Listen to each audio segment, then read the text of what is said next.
don't know if I really love this decision. Over the middle, got his man, and look at him go! Jalen Waddle for the touchdown! Welcome to Inside Leverage, your gateway to the fascinating realm of the Miami Dolphins. Join us as we delve deep into the team's dynamic Super Bowl journey. We invite you to share your most scorching takes, unwind, and relish in our captivating experience. Blocked by Armstead. Going, he's got him! He's got him! Tyreek Hill! And the Dolphins have come back! A big play on the first one! Home run! Play one! To the house! What a start for the Dolphins!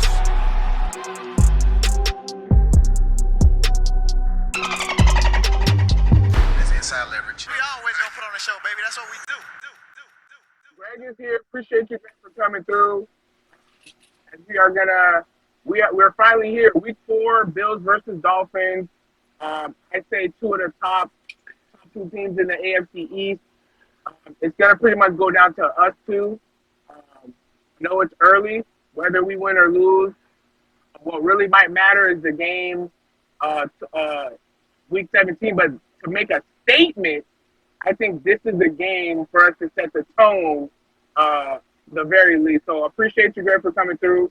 I do apologize if you can barely hear me. I'm driving home. So thanks, man. Yeah, for sure. No, I'm actually able to hear you clear. It is crazy. I was excited about this matchup, but listening to Bill Simmons and Cousin Sal on Sunday night, having them describe this as the matchup of the year, the game of the year, I don't know that I expected that kind of hype coming in, but you have one team. I've watched the game 3 times now. I still don't understand how the hell an NFL team let someone score 70 points. But coming off an insane historic performance like that, and the Bills, finally getting their stuff together the last 2 weeks here, looking like the team everybody expected. This is as hyped of a matchup as I can remember. Bills Dolphins in a long, long time. It's exciting. Yeah, man. It certainly gave us the confidence heading to this game. I'm not gonna sit here and say we're gonna blow the Bills out. I think it's gonna be a really close game. Not sure yet what the score will be, but of course, I'm gonna choose my Dolphins, and of course, you're gonna choose the Bills. But yeah, man. And this is one of many games to come. I have a feeling, Greg, that Week 17 might dictate who takes the AFC East.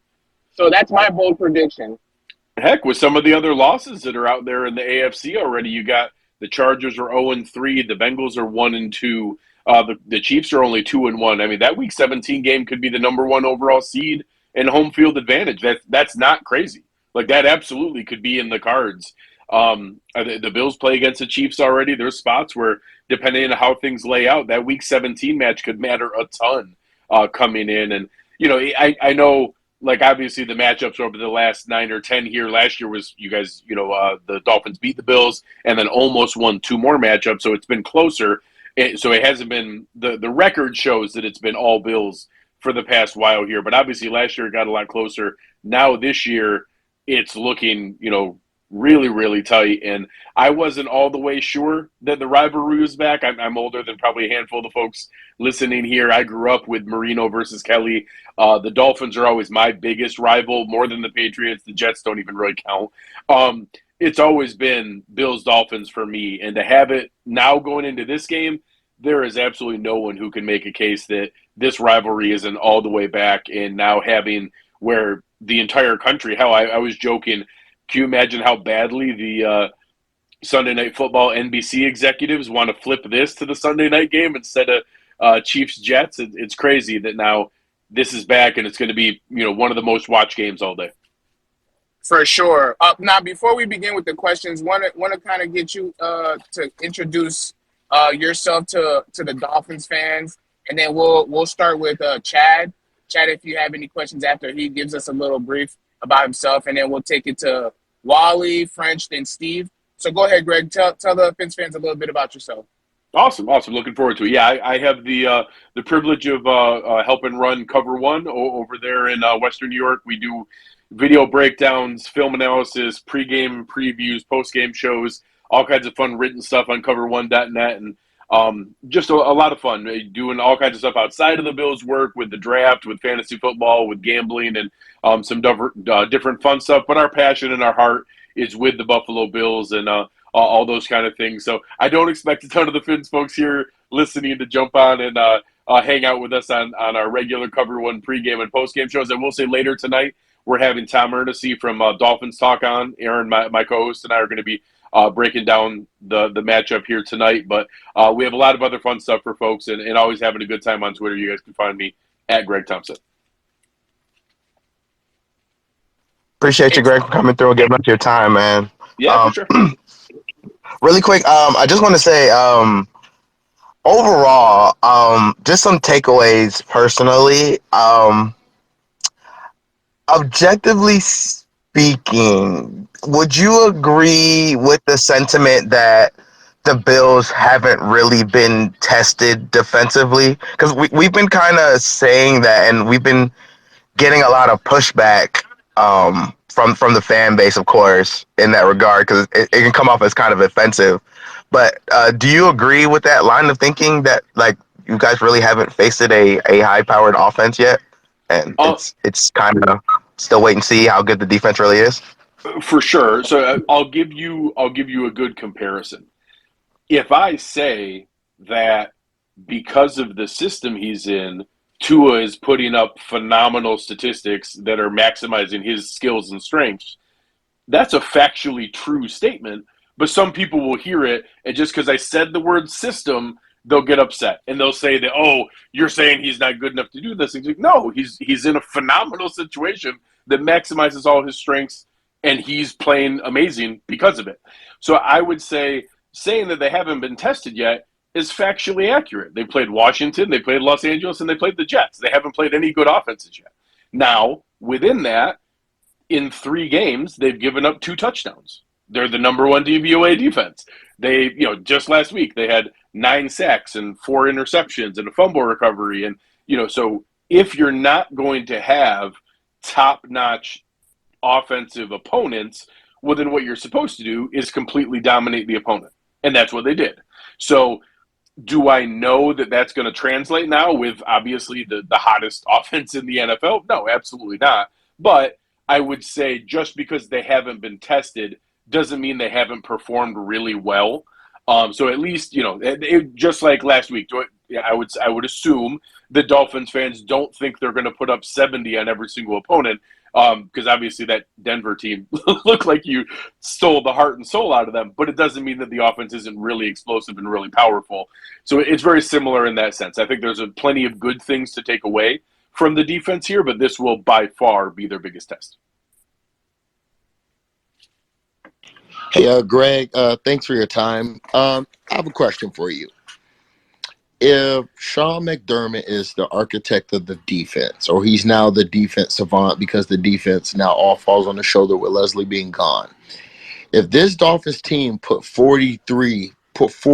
say 35 to 40 points on this defense, and this offense looked relatively pedestrian, at the end of the game, do you think folks will look more at Josh Allen or more Sean McDermott?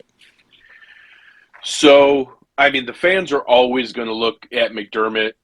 Obviously, Josh Allen is beloved by the fan base. We try to be pretty objective. That Jets game was, in my opinion, I don't want to say 100%, was 85% on Josh Allen. There were other people who didn't play well, but he, individually put that game on a platter for the Jets and let them come back in a game they had no business being in. And it was Josh Allen's fault. And I think that game was probably the most honest I've seen the fan base, where we've kind of gotten to the point where we know Josh is good. Like, no one can say anything that's going to, change the fact that, hey, he's really good. He's going to win us a ton of games. We're going to win double-digit games every year that he's healthy. So we don't have to be insecure or uncomfortable when people talk about the turnovers or dumb decisions and stuff. He's going to be good no matter what. But he was really bad that night, and it's okay to call that out. And there were more people doing that. So I would say if that happened this week, where, there's a lot of scenarios where I think the Dolphins can put up a fair amount of points, and it won't be some, huge, indication of how good of a coach McDermott is. You guys have a ridiculous offensive squad right now. You're going to put up points on everybody. Now, if it's a ton of points allowed and we don't put up anything, I think if the Bills lose a 38-35 shootout, people will be upset, but nobody's going to be calling for heads. If we lose 38-13 or something like that, there'll be a lot of questions, and it would come down to, okay, did Josh make mistakes that gave Miami a short field? Was Miami marching up and down the field against the defense and breaking big plays and missed tackles and ugly play like that? Maybe you hear a bit more. But in general, anytime things go wrong, anytime there's a loss, most Bills fans are going to blame the coach. They're going to blame McDermott way before they blame Allen.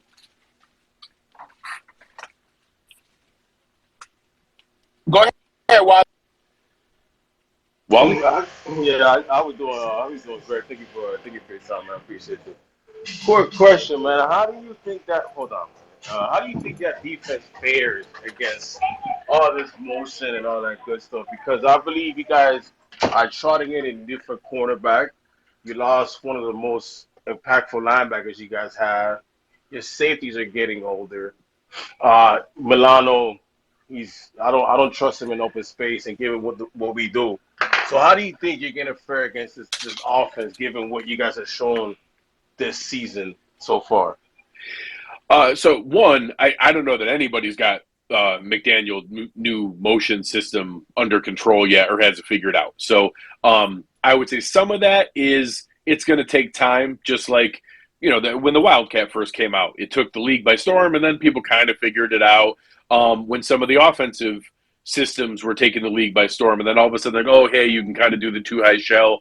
Now McDaniel has found a fantastic counter with a really dangerous and explosive run game as a mix. Right now, there isn't an answer. Nobody has figured it out yet. Obviously, I'm hoping Sean McDermott has something up his sleeve here this week. But that late snap motion, and especially the short side motion, where it's not crossing all the way across the formation, it's just shifting from slot to outside or outside to slot, and obviously snapping the ball very intentionally right at the cross point where the two defenders have to decide which guy am I going with, and very intelligently, they're trying to catch those defenders to say, hey, let's hope two of them go for the same player and leave one guy uncovered. Right now, I can trust that defensive backfield that's all they're talking about. So the points you brought up are valid. And Milano's probably a little better in space than you gave him credit for, but our safeties are aging, and I don't think speed and explosiveness is their best strength anymore. We do have a new middle linebacker. He did just win AFC Player of the Week, but he's new, and he's only going into his fourth game ever starting in Terrell Bernard. So I would say, if I'm being hopeful, it's that we do have 4 out of the 5 members of the secondary have played 5 and 6 years together. Their communication is crystal clear. They know their handoffs. They actually do a ton of that very intentionally, trying to disguise coverages with quarterbacks and knowing who to hand off. That's a lot easier to say than it is to do when the person you're handing off is Tyreek freaking Hill or if Jalen Waddle's back healthy, which I expect him to be. It's a lot easier to say that than it is to keep up with, an Olympic athlete like that. So I'm going to tell myself that the communication and the experience together and all those guys being in the same secondary for so long is going to prove, fruitful, and is going to be able to not have those crazy miscommunications and blown coverages we saw with Denver.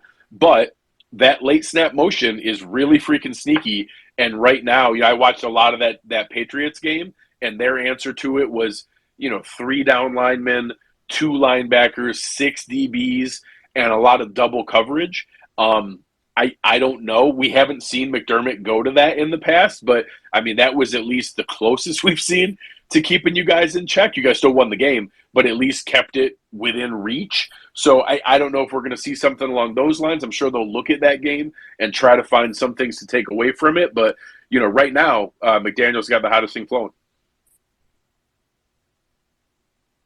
I appreciate you. Well, go ahead, Steve.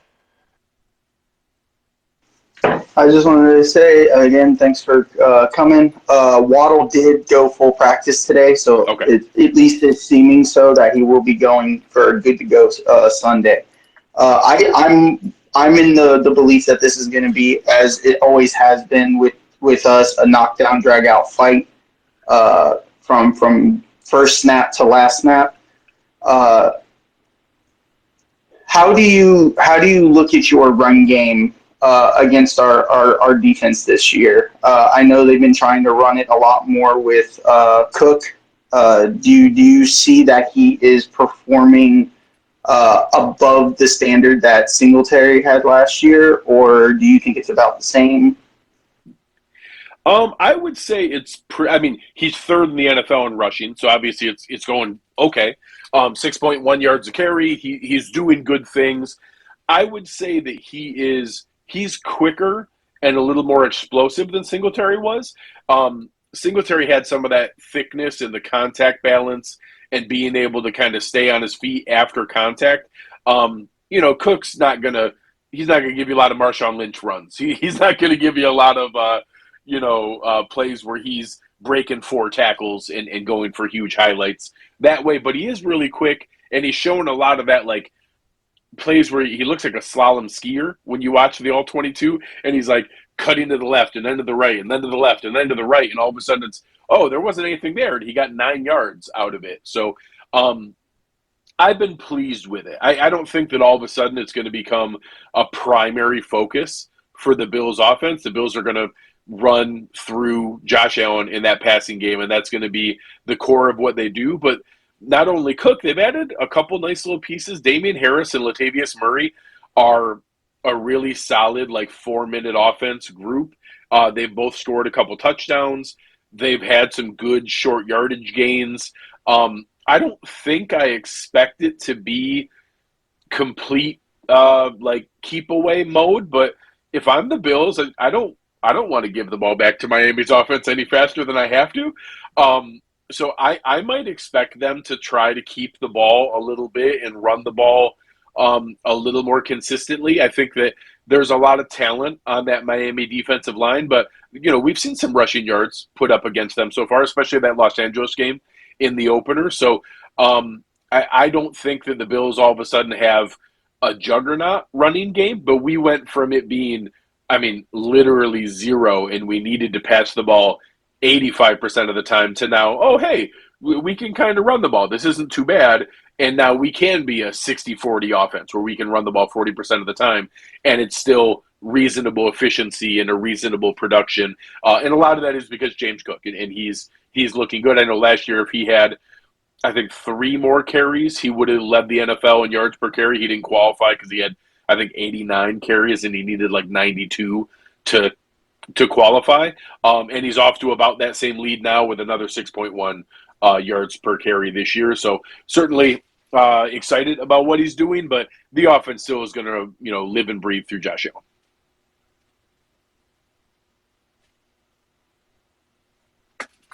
So, what do you anticipate from Josh Allen against this Fangio scheme this weekend? I know from the outside perspective, there's a lot of people who are of the opinion that the defense hasn't been playing that well, but I think that the numbers are slightly deceiving based off the performance week 1 in the run game. The last couple weeks, they've been really great against the pass, really great. So what are your thoughts going into this weekend offensively with Josh Allen, and what do you expect from him? So I think it's probably fairly similar to the question that I got earlier about, has the Bills defense really been tested? And, I'll when I wrap up here in a couple of minutes, I'll kind of give the 2 stories that I would need to hear for a Dolphins win or for a Bills win. If I'm a Bills fan and I'm looking into this, I'm going to say that, in my opinion, the Dolphins have played one good offense, and that one good offense put up 34 points and ran for almost 300 yards and looked pretty good. And then when the Dolphins played the Patriots and the Broncos, which I don't think anybody's describing either of those as good offenses, they held them to 17-20, which is, good, but not holding teams to 3 and 6 and 7 like the Bills have done against the Commanders and the Raiders. So that's the story I would tell myself is that, hey, when it's been a good offense against this Dolphins defense, they've gotten points put up against them, and we're going to have to just keep them within shooting distance and, be able to just outscore them. And that's what it's going to take. I don't know that we've seen all the wrinkles from Fangio yet. I also know it's not completely fair because he had an awful lot of that plan based around having, in his system called the star defender, that star being Jalen Ramsey and being able to move, a 6'1", 215-pound chess piece around the defense. And now all of a sudden removing that, you still have, Jalen Phillips and I, my co-host and I, Aaron, both love Javon Holland. We loved him in the draft and are not happy that he's flourishing as well as he is in Miami. Christian Wilkins, all the other talent that's around there. But it's different when you're missing that one piece that I think he was really depending on. And if that comes together in a healthy manner at the end of the season, it could be a different story. Right now, I still think this is a good defense. I think that guys like Chubb and Phillips and Holland and Xavier, whoever is going to step up and make some plays. But I also think the Bills are going to score some points. This Bills offense, again, besides that weirdness in week one, have put up 30-plus points. I think that they've moved the ball fine and have been able to make some plays. Stephon Diggs has given the Dolphins problems every single game. I don't think all of a sudden he's going to start getting locked up in coverage. So it's going to come down to outscoring Miami, but I do think they're going to put up some points. I think they're going to be in it and are going to put up, somewhere in that, 24 to 37 range in there. It's just we need to make sure that's enough with this ridiculous Miami offense. All right, so I like numbers, because women lie, men lie, but numbers don't lie. So for the argument that you're telling yourself that we haven't seen a good offense since the Chargers, the Broncos came in here leading the league at per possession at 2.9 points per possession. That literally led the league. They were a higher score. They were a more prolific offense than we had. So we've actually faced two good offenses and did quite well. So if you could say, oh, the Jets game was an anomaly, we could say the first game was an anomaly, and you see the defense that we're showing up with today, which is kind of getting better. So once again, that argument, I think that argument holds no water because we're just moving goalposts to fit our narrative. So I think if you want to like be truthful, the Bills' true test were the Jets because it's actually been the best team they actually faced with or without Aaron Rodgers. Zach Wilson is a mess. But you're not going to pretend the Dolphins have as good a defense as the Jets. That's absurd. That's absurd. We have a better defense than the Jets. All right. Okay. Okay. You can go man to man. You can go man to man. We could do it if you want to. You could do man to man if you want to. How about this? How about if we take the other 30 fan bases, besides the Dolphins and the Jets, and you ask those other 30 fan bases who the better defense between those two is, I would bet you 29 out of 30 pick the Jets. All right, so let's say they pick the Jets. You guys score 16 points against the Jets. Let's just say you get 24 against them. What are you talking about? You haven't when you face a real offense, y'all were in trouble. Okay, we have a better offense than the Chargers, and the Chargers scored 34. No, you do not. You do not have a better offense than the Chargers. That's a lie. Okay. You do not. Stephon Diggs isn't better than Keenan Allen? You want to talk numbers right now? Because he just went 15 for 154. Okay, so if I give you the choice and the Dolphins get to trade for one receiver tomorrow, which one you picking? I'm taking Keenan Allen. You are lying ass. You are lying your ass off. Lying your ass off. Why, dude? But come on, man. Why? If you want to have a fun, honest discussion, that's fine. If you're gonna sit here and lie, that's crazy. They talk about Gabe Davis. Gabe Davis is not a number 2 on top of Mike Williams. That's fine. That's fine. Austin Eckler is more decorated than James Cook. That's fine. But you tried to tell me you would take Keenan Allen over Stephon Diggs, and you know you're lying. I take the whole offense. No. You already lied. You already tainted yourself. Let me do it. Let me cook. You already tainted yourself. I can't trust the rest of what you say. I can't trust the rest of what you say, my friend. You just think that Stephon Diggs is better than Keenan Allen. I can't trust the rest of what you say. You already told me you're biased. Sir, Keenan Allen right now is better than Stephon Diggs. I can't trust the rest of what you say. You're obviously biased. Is he not? No one else. Your fans are laughing at you. Your Dolphins fans are putting up laughing emojis. You're actually getting cooked, my boy. Your fans in this chat are putting up laughing emojis at you. I'm gonna go to the house and I'm gonna cook you, man. It's all right. Your fans are laughing at you. Sure, Greg. Sure. I didn't put the laugh emojis up.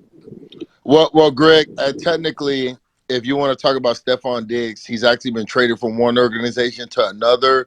Possibly might be on the trading block again. So technically, Keenan Allen's stable. You know what you're going to get. Pull up the numbers. You don't want to talk numbers. You want to talk fans. I asked you guys, if you guys could add either receiver tomorrow, which one would you add? I'm taking Keenan Allen. You know what you would add. I'm taking You know what you would add. I'm taking the Keenan Allen. All right. No one else believes you will. Who do we have next in queue? Let's go Big Earn and then Dundee and Andy. Greg, thank you for your time again, man. I know you don't have with us, but speed through these questions with you real quick. Appreciate you. Thanks for coming. Thanks for hosting the space. Thanks for coming to the space, Greg. I have a comment and a question. So my comment is when the Bills are on offense, I would say buyer beware to run in the ball because Eckler went off on the Dolphins first week, and to me, I think it's by design that Vic Fangio believes that if you want to nickel and dime your way down the field, you're welcome to it. I believe he believes he's going to play into the greedy. I'm sorry, I got a phone call. The greediness of Josh Allen's nature, and hope that he either makes a mistake, hope that we can get pressure on, or hope that you make a mistake on third down. And then my question, Greg, for you is, on when the Dolphins have proven they can run the ball, they can throw the ball with tremendous success down the field, and they can throw the ball with tremendous success in the middle of the field.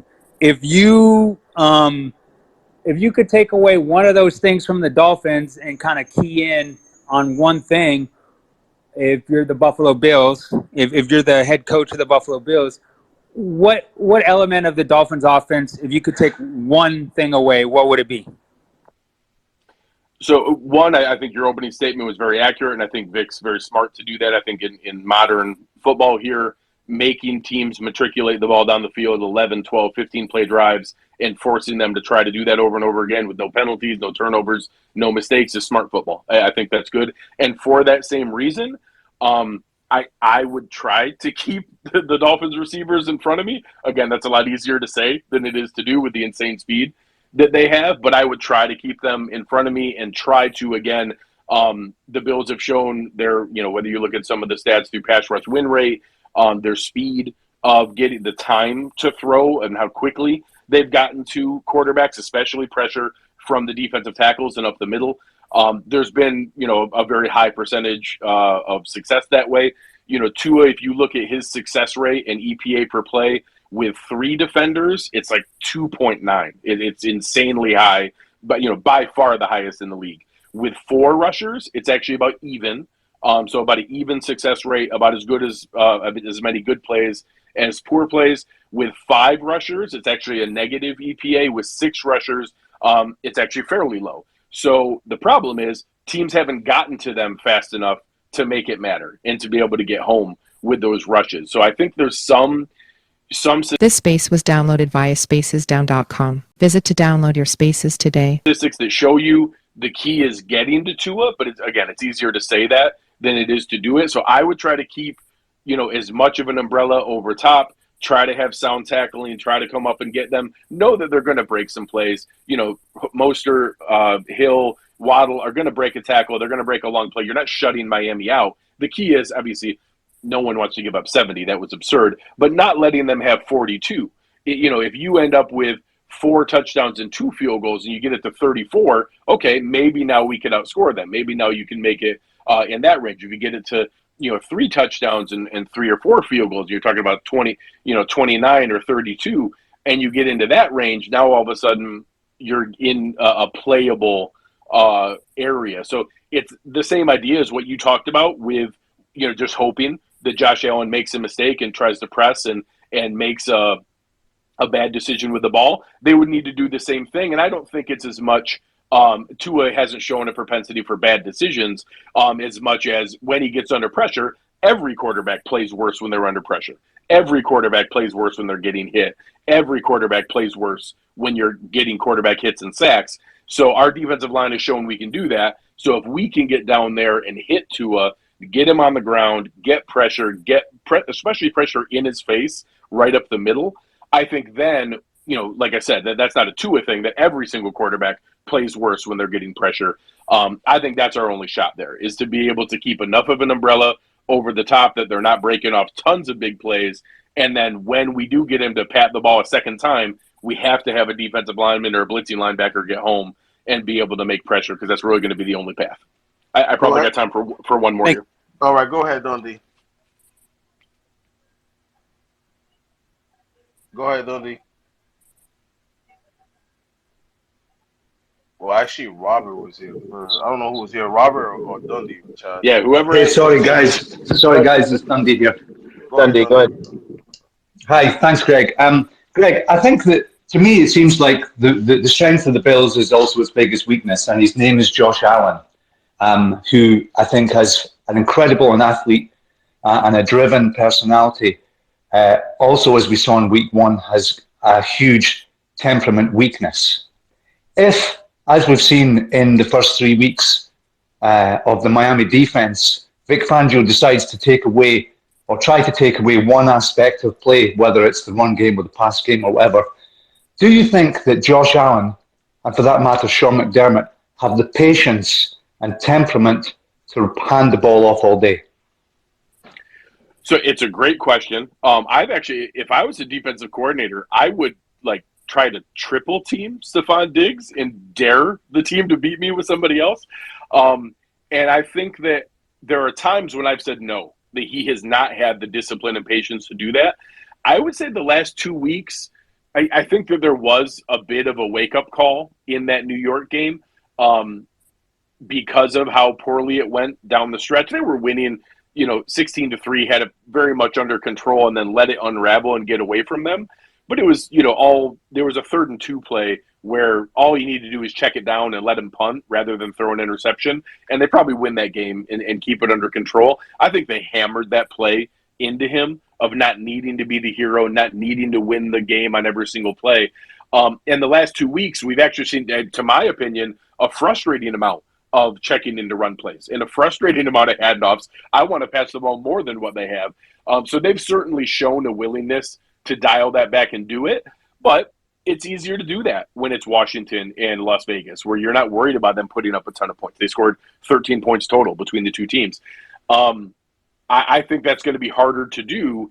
It's easy to say you're going to do that going into Miami. What if they score on their first possession? What if they score on their second possession? Now, all of a sudden, are you going to be able to remain disciplined with that game plan and in that situation? So we're going to see. Like I said, I've seen a willingness to do that the last 2 weeks. They've been certainly more open to it, but it's going to be tougher as they go down the stretch. I really appreciate it, guys. This was a ton of fun. All in good fun, Wally. I appreciate Greg, you inviting me on. I'm going to follow, man. You were fun, man. I appreciate you, my boy. Yeah, no problem, man. This is a ton of fun. I am going to follow my heart, and I'm going to predict a 38-35 Bills shootout. But I am confident that this is going to be a fun game. I do think this game is going to matter a ton, and I think the game in Week 17 really could be for the whole shebang. I think there's a chance that these are, honestly, two of the maybe 3-4 best teams in the AFC and in the league, and that's fun to have back in this rivalry and with these two It's fan about bases. damn So time, man. yeah, looking forward to it. I hope both teams stay healthy and we can see this game a couple times. All right, my boy. It was great, Greg, man. I appreciate you. Everybody go give Greg a follow, man. Later, guys. Appreciate you guys. All right, take care. Thank you.